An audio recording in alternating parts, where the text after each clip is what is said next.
Hello guys, War Tipsy here and welcome to another video. This is going to be another crazy weekend with Valderon and Admiral Claw, Hex and Versi.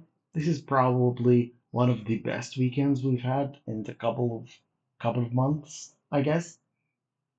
So I guess Valderon is a no-brainer you should summon for, and Hex is also a no-brainer you should summon for. So our main focus in these couple of videos, I'm gonna cut it in multiple videos because my internet is a little bit slow, cannot upload large files.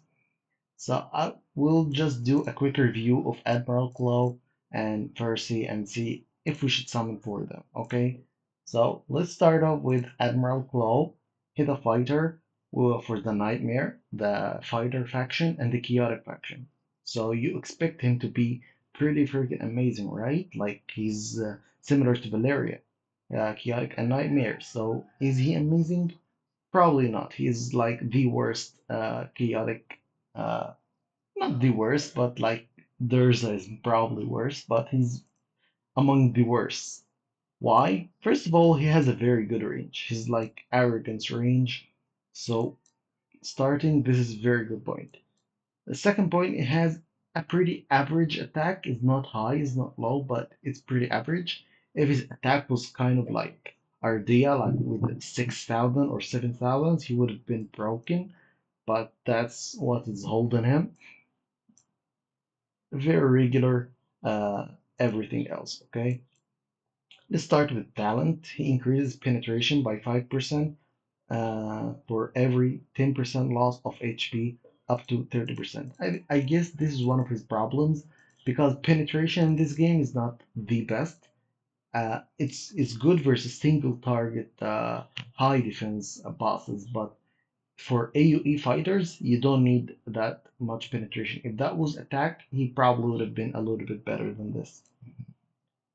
His AoE attack is prioritize enemy within one tile, dealing 100% damage to the main target and 25% splash damage up to two enemies near the main target. If there is no target within one tile, cast Soul Lasher first. What is Soul Lasher? Pulls one enemy within attack range with chain in front, dealing 150% damage and inflicting stun for 3 seconds. So it pretty much says that he needs to be far away from enemies in order to deal the Soul Lasher to pull them and stun them and deal a little bit more extra damage.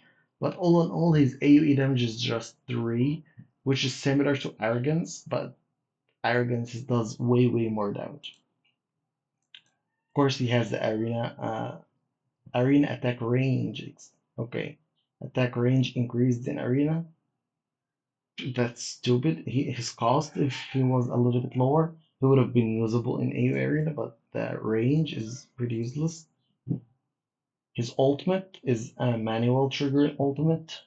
Pulls at most 5 enemies in range, dealing 250% AoE damage. It can go up to 350%. That's bad. Like 350 is probably very low. Like Ardea does that with her single basic attack in her ult form. For an AoE nuke ult to just deal 350 is just trash. This is just very unusable.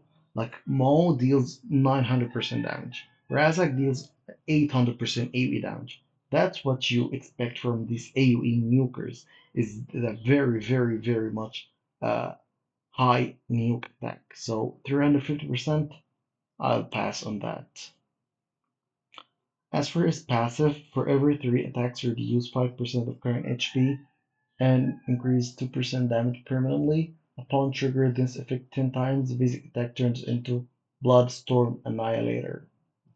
Increase attack by 20% but also increase attack interval. Soul Lasher removes stun from target. Every attack launched reduce 5% of current HP, dealing 180%, 40%. So you essentially need him to scale up to 10 times in order for him to reach this Bloodstorm Annihilator state, which is not great. It's just a little bit of improvement upon his like normal regular AoE attack. So even when he reaches that late game end game for him, it's just not that impressive. When in Bloodstorm Annihilator state, increase damage to enemies whose HP is below 30% by 20%. This is probably also one of the worst passives I've seen. Like, who you need to execute enemies? Like, what the hell is this? Why deal damage to enemies who are below 30%? For AoE damage dealers, you kind of need to nuke everybody, not only those who below 30% HP. So this does not even make any sense. So his kit is very, very bad. Like, every part of his kit is just like a decent but not good. A decent hero. He can be your early game, mid game hero, but you're not never gonna use him in any end game content whatsoever. Awakenings, oh, again, the Bloodstorm bullshit.